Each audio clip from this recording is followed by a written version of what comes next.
You might have heard the name Konstantin Stanislavski. Stanislavski was a Russian theatre practitioner who developed a system that many actors followed, and still follow, to train, prepare, and rehearse. I studied Stanislavski's methods, and in this episode, I'll share what I think writers should take from his system.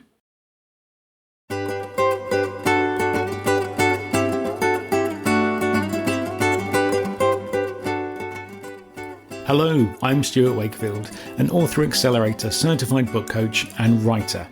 With 26 years in theatre, broadcast media, and coaching under my belt, I know what makes stories work, and I love to share that with other writers because the world of storytelling, it's like the ocean. It's deep, it's mysterious, and it's a little bit scary to those who don't know how to navigate it. And with so much left to luck and timing, it's my mission to give great books the best chance of getting into readers' hands.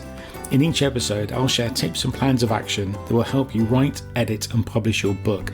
And if you're new to writing or consciously working to improve your craft, then this is the podcast for you.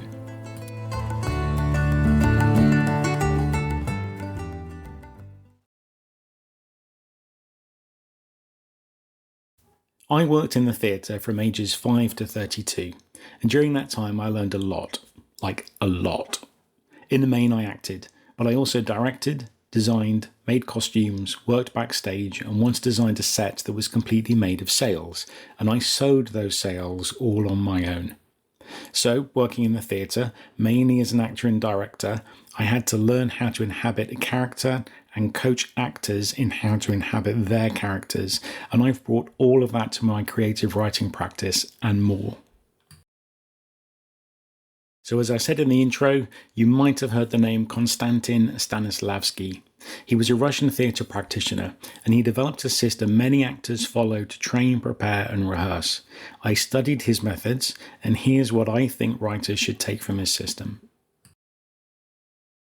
Method of physical action.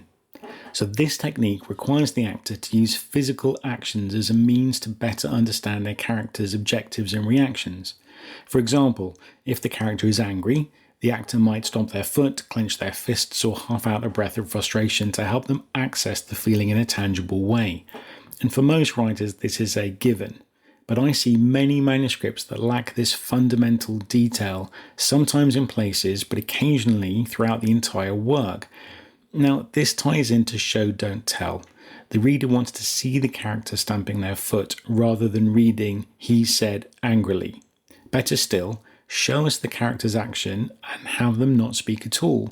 The reader is more than capable of understanding the character's emotions.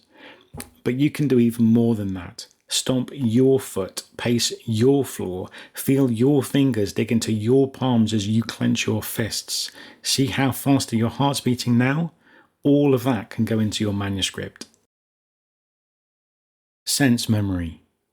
This technique involves the actor focusing on the senses to help them connect with their character's history and emotions. For example, an actor might close their eyes and recall the sound of their own grandmother's voice or the smell of a favourite childhood treat. As writers, we should do that too. What connections can we build with our character through our senses? What emotions do those senses evoke? What other memories do those emotions evoke? Follow their trail to improve your characters and your understanding of them. Emotional memory. This technique requires the actor to use their own emotional experiences to tap into the character's feelings. An example of this could be the actor remembering how it felt to be embarrassed in a situation and then using that to access a character's feelings of shame in a scene. And this technique is particularly useful for writers when they haven't experienced a feeling their character needs to have. For example, grief. As a writer, you may have never experienced grief. So how do you connect with that? You do it through other emotions.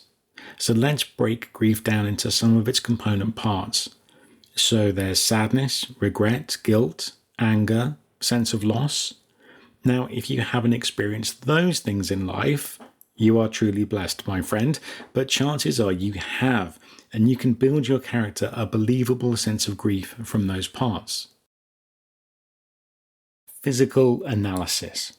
This technique is based on the idea that physical actions can reveal emotional responses. Stanislavski had his students take note of the physicality of their characters, such as how they walk, how they stand, or how they use their hands. And by analysing these details, the actor could gain a better understanding of their characters' emotions and motivations. We walk differently when we're sad. We speak differently when we're excited. We brush our teeth differently, if at all, when we're depressed.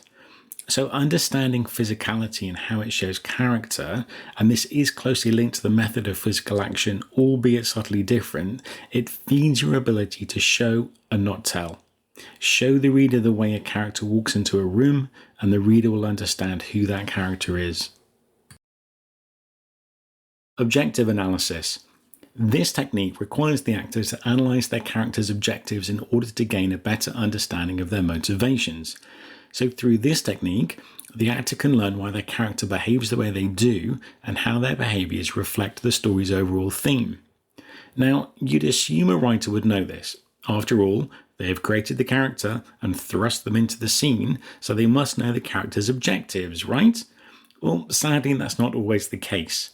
And understanding, and I mean really understanding a character's objectives and motivations, not only in the novel but also in the scene, is invaluable and should help shape the plot.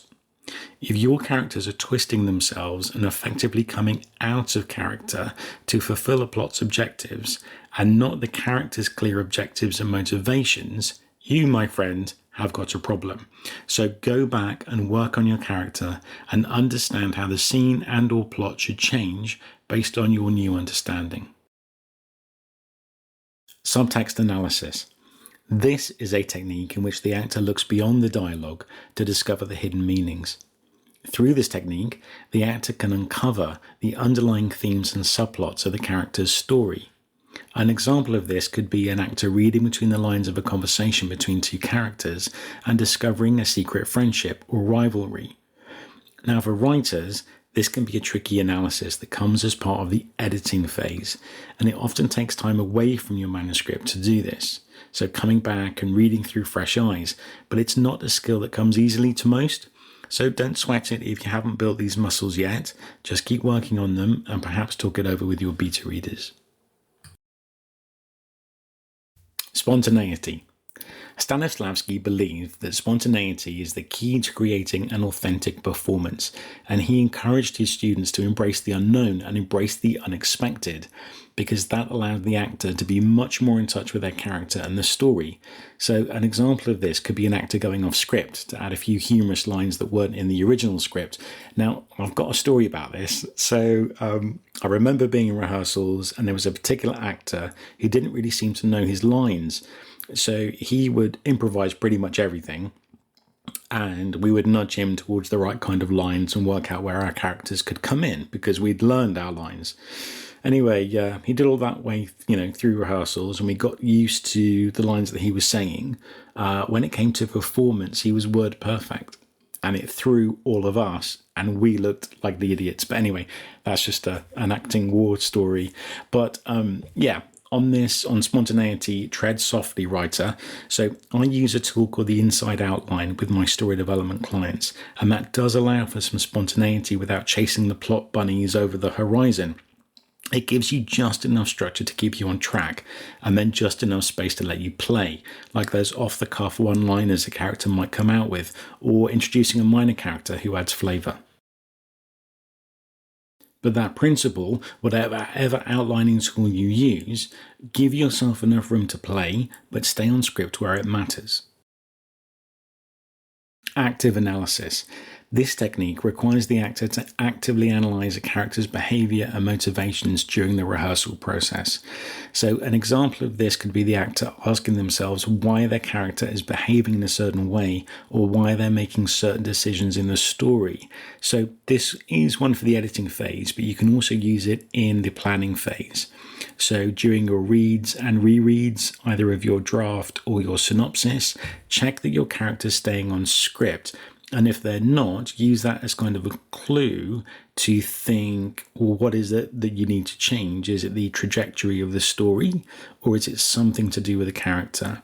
So look for deviation, rein them back in where it's required, but also be open to some slightly I wouldn't say new directions, I would say modified directions that kind of keep your story still in the point of what it is you're trying to accomplish, what your point is, and what it is you're trying to say. Time and place analysis. This technique requires the actor to analyze the time and place of the story in order to better understand their character's actions and reactions. So an example of this could be an actor researching the time period in which their character lives and using that knowledge to gain insight into their character's lifestyle and beliefs. Now, you might think this is one that only applies to historical fiction writers, but if you're writing a character from a different generation, country, race, religion, sexuality, or social class, time and place applies to your characters. So research their lifestyles and their beliefs, pay attention to how they're different to yours, and this exercise will inform many, if not all, of these other exercises. Building the character. This technique requires the actor to create a backstory and a personality for their character in order to better connect with them. So examples of things an actor might do to create a character would be create a detailed biography. So fill out personality questionnaires or draw detailed sketches of their character's looks and mannerisms. So this should be a given. Building a character isn't just reeling off a height, weight, age, and hair color. It's much deeper than that. It's much, much deeper than that. And I won't go into all the nuances here. You can look to my blog for character-based posts. There'll be some podcast episodes coming up about character. I mean, it's something I am really, really passionate about. I'm even putting together a little mini course about character creation because I think the way actors do it and how they collaborate with directors and how directors see character, there's lots of value in there that I think writers could really benefit from. But yes, really, really think about your character. Even if you have a plot-driven story, I would argue that characters are still key.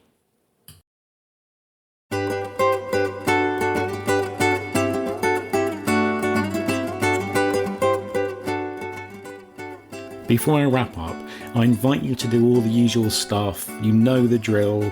Like, review, share and subscribe. But better than all of that, come and visit me at thebookcoach.co. You can sign up for my free self-editing guide and take a look at the services I provide. But there's tons, and I mean tons of free useful stuff on my blog too.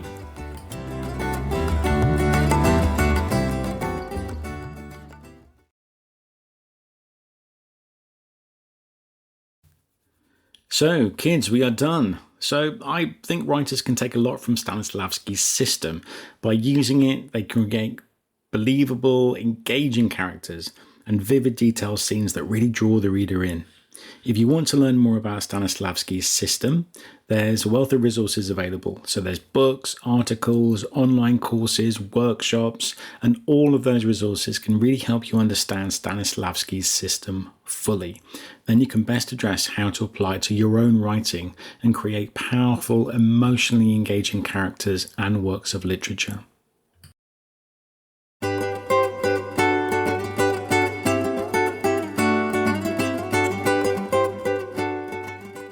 Thank you for listening to today's episode. I'm conscious there are a lot of podcasts out there, and I really appreciate you taking time out of your day to listen to mine. But also, well done for investing some time in your own writing life. And yes, this podcast is about writing, but I'm here for you, not just your stories.